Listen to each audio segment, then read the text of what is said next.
So Nate, you've been meeting with people, you've been talking to them.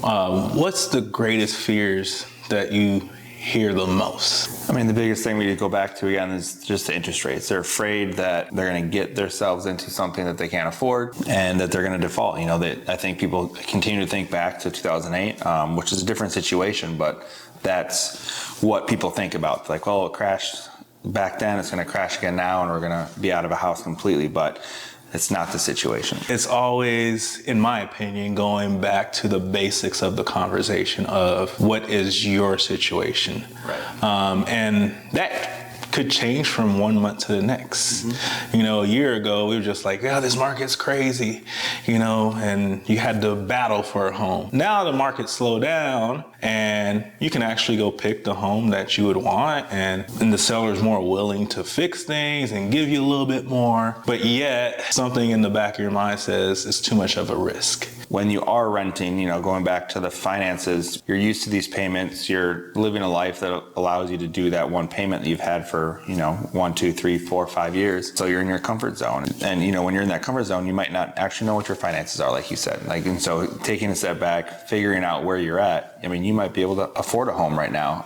or maybe it's 6 months down the road, a year, and that's when you kind of start to game plan and set yourself up.